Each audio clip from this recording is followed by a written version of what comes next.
Somos tu mano amiga. Ebullición mental. Hola, hola, bienvenidos comunidad de Ebullición. Venimos haciendo una serie dirigida a niños, adolescentes, los diferentes desafíos que pueden tener en estas etapas del ciclo vital asociado a los temas de salud mental. Hoy vamos a tocar uno de los temas que siento que es muy frecuente como motivo de consulta, que tiene que ver con los problemas internalizados, como depresión, ansiedad y algunos otros que vamos a conversar el día de hoy. Eso es una consulta permanente que no solamente se da en niños y adolescentes, también se ve en adultos, pero pues vale la pena en este momento ver qué sucede, cómo lo evidenciamos, qué podemos hacer, cómo lo trabajamos, porque son temas que nos inquietan y que a veces no sabemos la dirección correcta para poderlo trabajar. Ya sabemos que tenemos aquí invitado a nuestro profesor Jaime Moreno, que nos está ayudando a entender estos temas de una manera muy cercana, de una manera técnica y con una mezcla interesante de conocer estos temas psicológicos que bien lo tocan las personas a nivel cotidiano, pero a veces de manera técnica no sabemos bien qué sería. Profesor, bienvenido. Erika, nuevamente muchas gracias por la invitación y bueno, aquí qué rico poder dialogar contigo sobre todos estos temas tan interesantes. Gracias por estar. Quisiera preguntarte qué son esos, trastornos internalizados, como los llaman en diferentes lugares, porque pues sé que es un tema muy psicológico de cómo nosotros nos explicamos el mundo, pero la idea es que lo podamos entender para que cuando vayan al psicólogo de la EPS o en el colegio y les digan algo como esto, podamos traducirlo en términos cotidianos y sepamos qué es. Bueno, el conocimiento científico siempre es dinámico, hay que estar a la vanguardia, hay un avance importante con base en la investigación y justamente alrededor de los últimos 25 años, es lo que yo he visto, ha habido un desarrollo vertiginoso sobre una nueva perspectiva en la evaluación y en el tratamiento para niños, niñas y adolescentes, que es un sistema que se llama el sistema ACEBA, el sistema de evaluación con base empírica de Achenbach, ACEBA por sus siglas en inglés. Este es un sistema que se ha hecho con grandes muestras de poblaciones a nivel mundial. Incluso hay una publicación del doctor Thomas Achenbach y su grupo que se hizo con 44 países, incluida Colombia, donde han utilizado una serie de instrumentos o herramientas que nos permiten evaluar los problemas de comportamiento en los niños. En este sistema se ha podido determinar a partir de análisis estadísticos que los problemas del comportamiento de los niños pueden ser de tipo externalizado o internalizado. En el caso concreto que me preguntas de los internalizados, hacen referencia como a patrones de comportamiento de tipo emocional y afectivo, donde los niños, todo el estrés del medio, llámese familiar, escolar, social, comunitario, institucional, lo dirigen hacia sí mismos, en forma de síntomas emocionales como por ejemplo ansiedad o de problemas afectivos como la depresión, el aislamiento e inclusive con características psicosomáticas. También podemos encontrar otros problemas de tipo internalizado, que son por ejemplo los problemas alimenticios, que también son muy prevalentes en niños, niñas y adolescentes. Lo que caracteriza también a estos problemas es que los adolescentes y los niños que los presentan patrones sobrecontrolados, sobreregulados, es decir, les cuesta trabajo gestionar todas sus emociones, sus estrategias de afrontamiento y todo ese malestar lo dirigen hacia sí mismos, o sea, lo internalizan. Por eso se llaman internalizados y interfieren en su estabilidad emocional y en sus interacciones sociales. Gracias por esa explicación tan importante para poder entender qué es, porque a veces esas palabras que se inventa el mundo científico pues no siempre son tan comprensibles para las personas. Hay entornos familiares que pueden llevar a estos desarrollos, como algunos patrones familiares que puedan llevar, o sea, como decir, en estas familias es más probable que se encuentren estos problemas internalizados que en otras familias.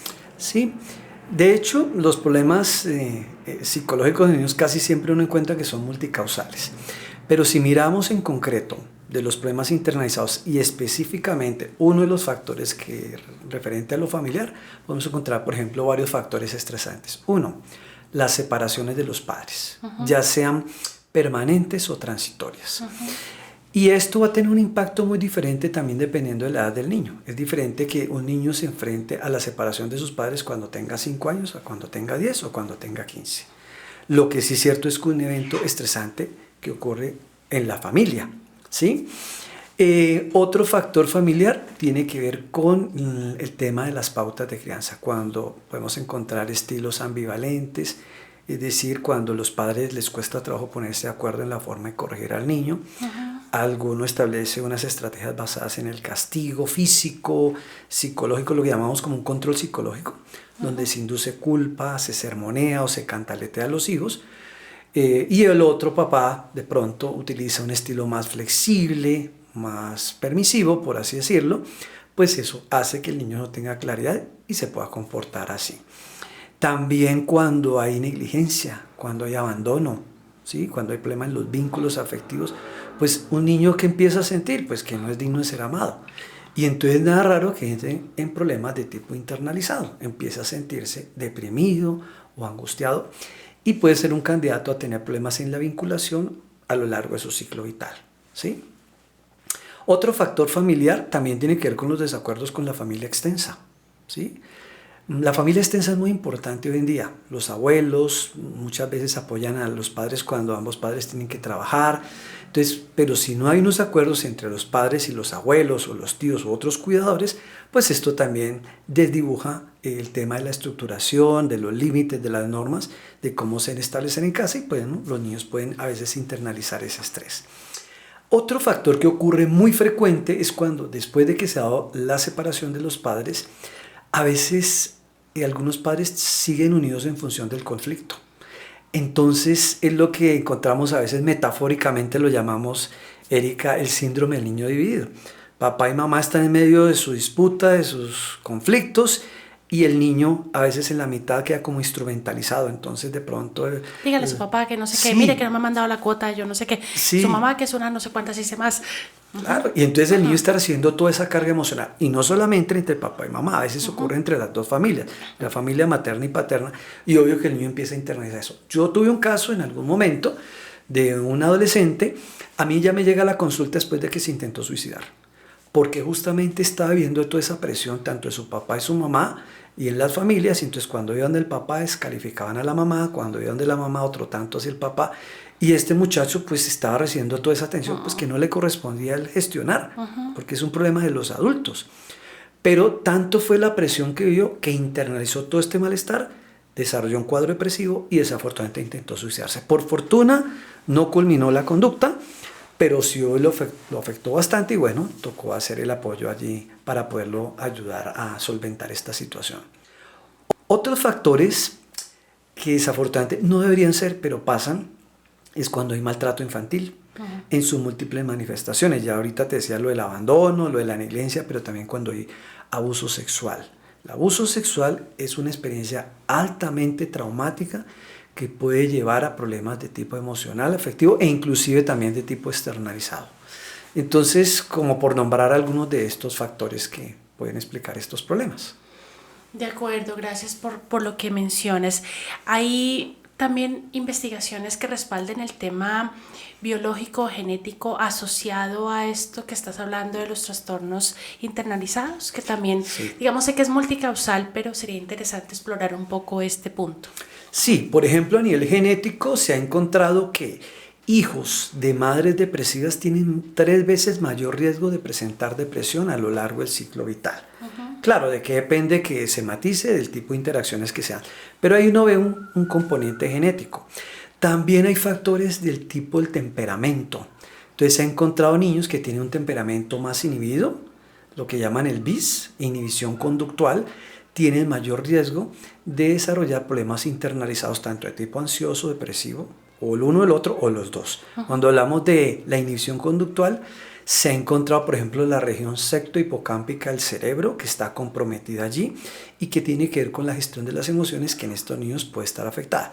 ¿Cómo se observan estos niños? Es el niño que de pequeñito era más tímido, que le costaba trabajo vincularse con pares, que el juego tendía a ser más solitario, que tenía bajos niveles de actividad, más sensible emocionalmente, que le costaba trabajo incluso consolarse o regularse emocionalmente, y si interactúa con un factor estresante, pues más fácil desarrollar este tipo de problemáticas.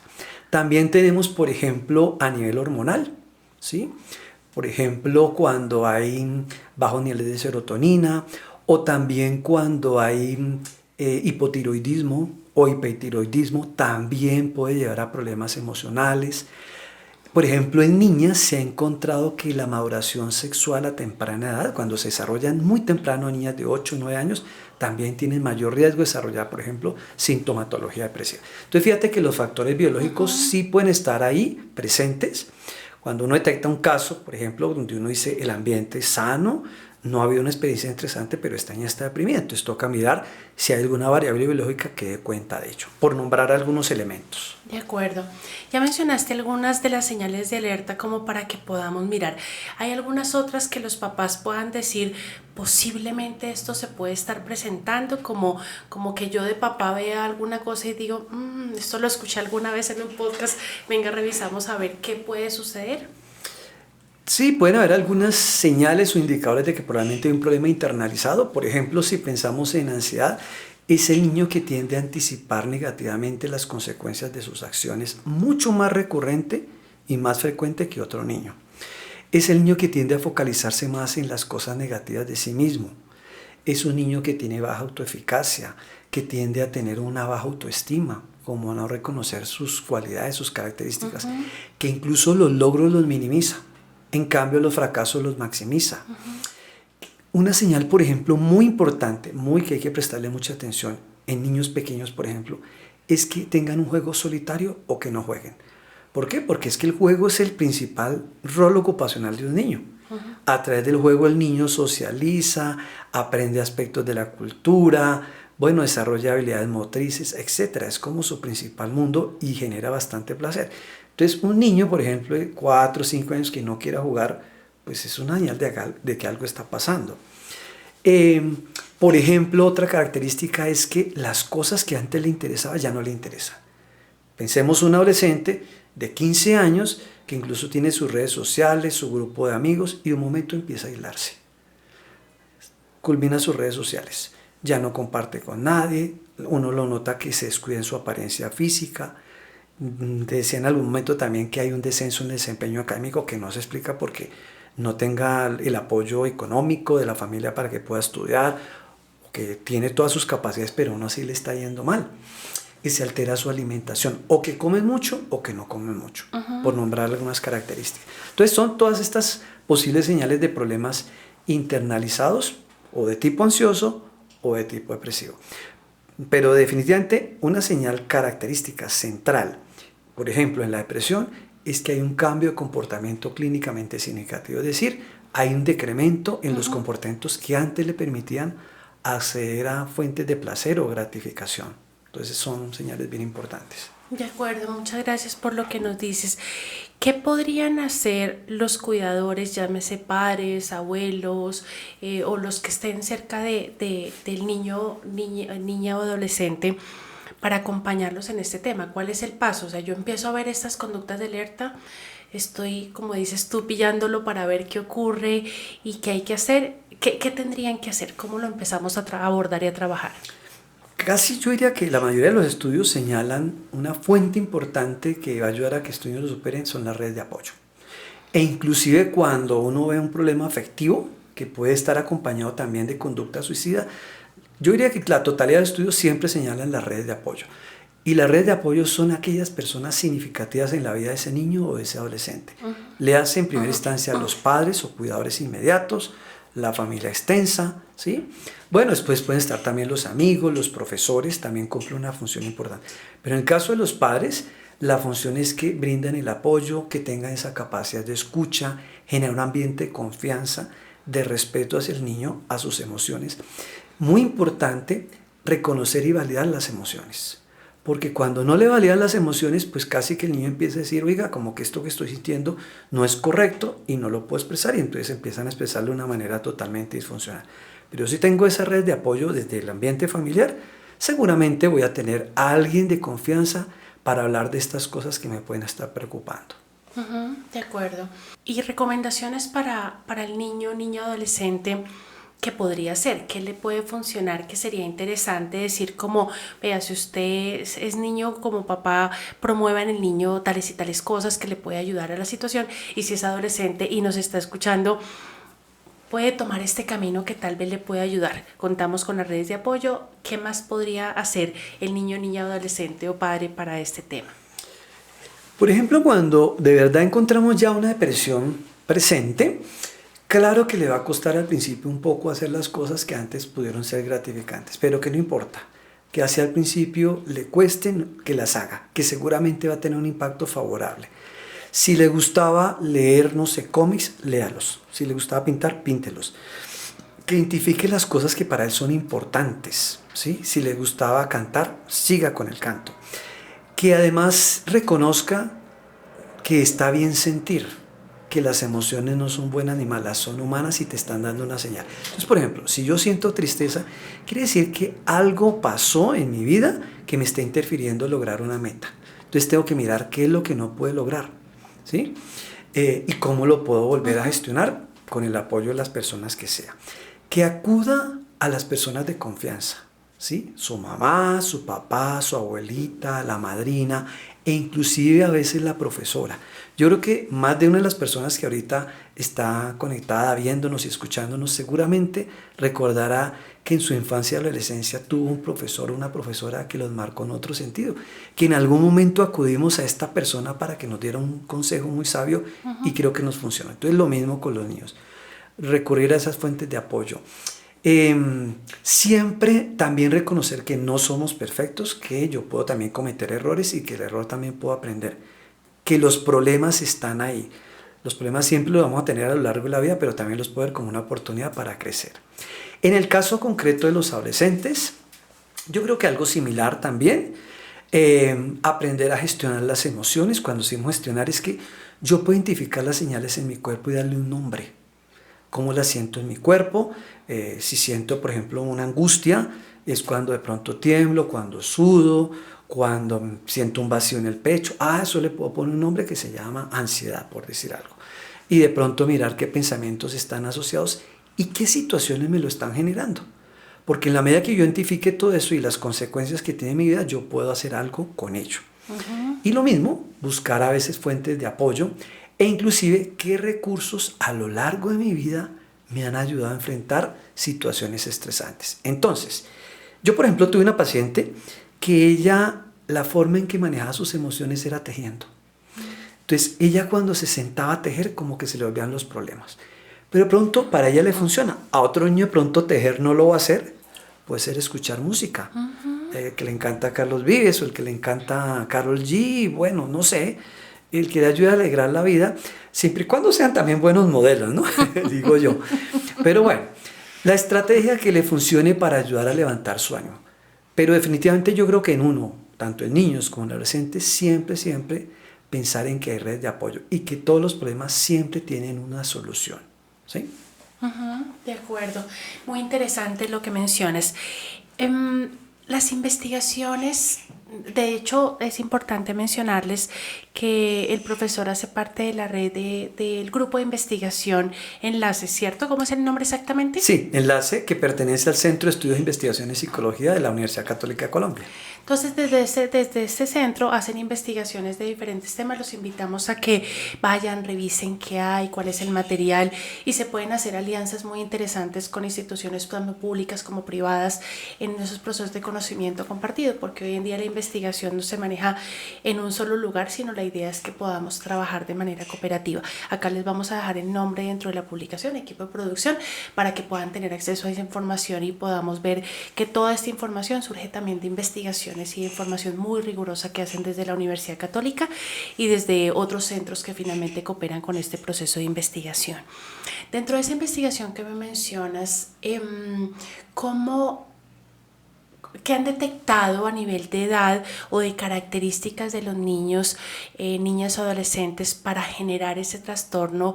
¿Desde qué edad, por ejemplo? ¿Desde qué edad se da y todas las características que es importante que tengamos en cuenta? ¿Desde qué momento se puede diagnosticar algo así? Bueno, es que como los problemas internalizados son un conjunto de problemas, no tienen que darse todos, pueden manifestarse tipo ansioso o de tipo depresivo o mixtos. Y como te decía, también pueden haber acompañados con problemáticas como conducta autolesiva no suicida o conducta suicida, depende, o problemas alimenticios, o inclusive a veces puede ir acompañado de problemas de la eliminación, es decir, en el control de los esfínteres. Se pueden manifestar de diferentes formas, también va a depender del momento del ciclo vital. Nosotros desarrollamos justamente un estudio en la Universidad Católica, en el grupo Enlace, sobre el impacto que tiene las relaciones de pareja violentas, ¿no? Entonces, ¿qué factores están asociados? Encontramos unos modelos predictivos y vimos, por ejemplo, que el consumo de alcohol a temprana edad puede ser un factor de riesgo para estar involucrado en la dinámica de relación de noviazgo violenta. Nos llamó mucho la atención que incluso en el análisis que hicimos con muestra bogotana, muchos de los adolescentes que están involucrados en este tipo de relaciones habían empezado a consumir alcohol. Pero además, detrás de ello había problemas internalizados de tipo ansioso y de tipo depresivo. Es decir, les costaba trabajo gestionar las emociones y esto interfería en su relación de pareja, también en el noviazgo, que pues, es muy significativo en estas edades. Esto, sobre todo en las mujeres, vimos que se asociaba mucho a victimización, en cambio en los hombres más al ejercicio de la perpetración. ¿Por qué? Porque en el hombre, cuando percibe que su pareja lo puede dejar, la forma en que va a tratar de controlarla es a través de la violencia. Entonces, desafortunadamente, es un mal pronóstico para que a futuro en la adultez se puedan dar. Y vemos que son también estos agresores muchas veces tienen de base problemas afectivos y emocionales, como un temor a perder los vínculos afectivos, ¿sí? Como por nombrar algunos elementos. ¿Se ve la depresión igual en niños, en adolescentes o en adultos? ¿Cambian algunos síntomas? ¿Se perciben más o menos igual? ¿Qué sucede a través de esa etapa?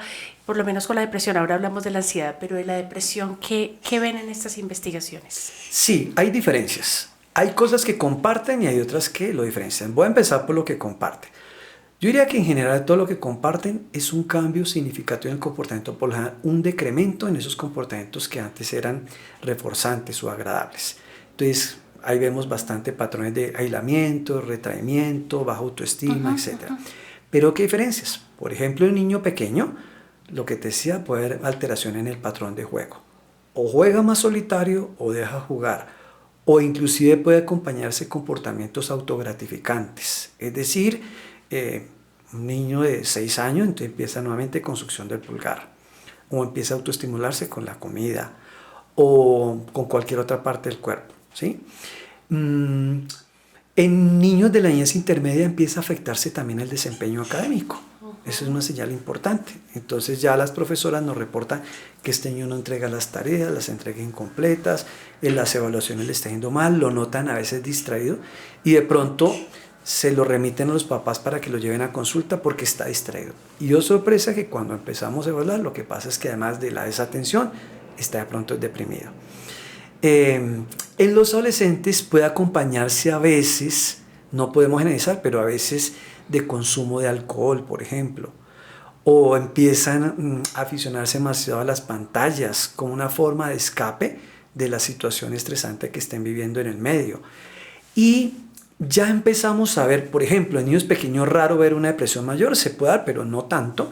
En niñez intermedia y en la adolescencia sí podemos ver depresión mayor y si hay depresión mayor pues puede haber un incremento de conducta suicida. Entonces ahí vamos viendo como una serie de diferencias importantes. En los adolescentes e inclusive al final de la niñez intermedia podemos encontrar mayores rumiaciones de tipo cognitivo, es decir, pensamientos catastrofistas, negativos de sí mismo, como una visión desesperanzadora del mundo, del futuro y de sí mismo, ¿no? Que muchas veces está asociado a veces a conducta suicida. Frente a ese tema de conducta suicida, es algo que preocupa mucho a los padres. Bueno, yo creo que nos preocupa a todos en el mundo que eso ocurra. Es complejo en cualquier etapa, pero niños y adolescentes tienen un sello particular de preocupación. ¿Qué hice? ¿Qué dejé de hacer? ¿Por qué no estuve pendiente? ¿En qué momento? ¿Qué sucedió? ¿Qué deberían tener los papitos en cuenta pues para acompañar en este proceso y que no termine en un desenlace fatal como lo que ocurriría con la conducta suicida? Bueno, si el papá y las mamás son muy sabios, conocen muy bien a su hijo, son expertos en su hijo, y pueden detectar de una manera sensible alguna señal que les llame la atención, es el momento de acercarse y hablar con el hijo. Expresarle también su percepción y asumir una actitud de apertura, que estoy aquí para escucharte y no para juzgarte. Porque si empiezo a asumir una actitud juzgativa, de pronto el niño, el adolescente, va a tomar distancia y no va a querer hablar. Pero si asumo una actitud de apertura, actitud de escucha, seguramente voy a poderlo apoyar. Tener presente que no hay que buscar la solución perfecta, pero sí conjuntamente, por ejemplo con un adolescente, buscar algunas estrategias que puedan ayudar a cambiar la situación. Y en algunos casos, pues va a ser importante motivar a una atención profesional. Entonces, si sienten que pronto la cosa se está desbordando y que ya en casa no podemos manejarlo, pues podemos buscar una orientación en psicología para apoyar. En estos temas que estamos hablando, ¿cuáles son esas estadísticas que tenemos por lo pronto en Colombia? Sé que pues, hay estadísticas mundiales, pero en este caso en Colombia, frente a estos problemas internalizados, frente a la conducta lesiva, es decir, ¿qué estadísticas encontramos en el país? Y si tienes información mundial, pues también podríamos hablar de algunos elementos. Sí, es muy similar a lo que reportan diferentes estudios a nivel mundial. Por ejemplo, en un estudio que hizo la doctora Noelia Hewitt, encontró aquí unas prevalencias del 23% aproximadamente, al 23 al 25% oscilan de problemas emocionales y afectivos. Nosotros también hemos encontrado en otros estudios tasas muy similares. Es más o menos lo que coincide con los estudios también a nivel mundial. Claro, tiende a incrementarse, por ejemplo, en países con menos niveles de desarrollo, por todos los estresores que hay ahí asociados, podría a veces también haberse incrementado un poco. Pero es más o menos lo que se observa. Sabemos que en pandemia también hubo un incremento de todas estas problemáticas por todos los estresores sociales que se dieron allí, ¿no? Pues todos estos elementos contribuyeron a estos problemas. De acuerdo, de acuerdo.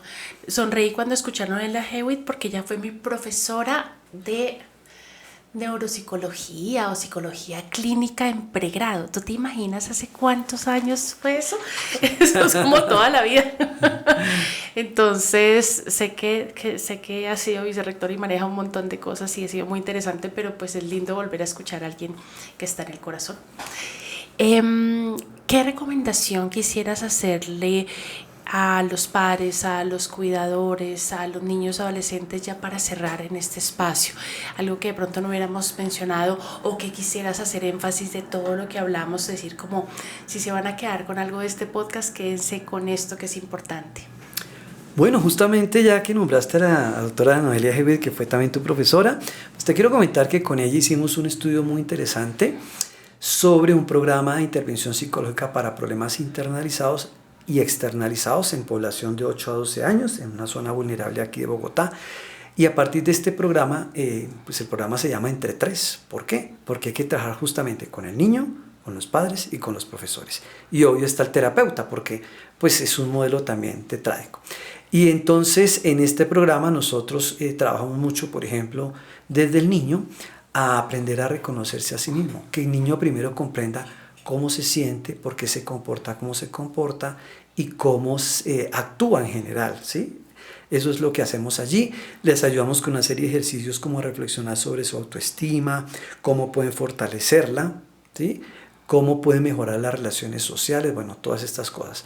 Con los padres, primero los ayudamos también a reflexionar sobre quién son ellos como persona, como padres y cómo perciben a sus hijos, ¿sí? Y cómo a partir de las prácticas de crianza pueden ayudarlos a superar estas dificultades. Y de la mano con los profesores, después de la familia, los profesores son parte fundamental. Siempre tenemos que trabajar en equipo porque el mayor tiempo que pasan los niños después de la familia es en la escuela. Entonces el profesor muchas veces también puede apoyar allí. Con los profesores, por ejemplo, en este programa nosotros les ayudamos a hacer una reflexión primero de ellos, cómo están ellos como personas, luego en su rol de profesores, cómo promueven la resiliencia en los niños, ¿sí? Y más cuando un niño está enfrentando alguna situación estresante o difícil, cómo pueden estimular esa resiliencia. Es decir, el problema está ahí presente, pero cómo podemos ayudar al niño a que salga fortalecido en medio de la adversidad que pueda estar presentando. Entonces, por ejemplo, ahí en la rueda de resiliencia, que he hablado en otros momentos, pues se les sugiere que fortalezcan la confianza, que establezcan límites firmes pero seguros con los niños, que promuevan desafíos que ellos puedan alcanzar, que generen planes donde se estimule la autonomía, que promuevan el trabajo en equipo. Todas esas cosas pueden ayudar a que un niño pueda aprender a superar estos problemas. Muy, muy interesante y gracias por lo que nos comparten.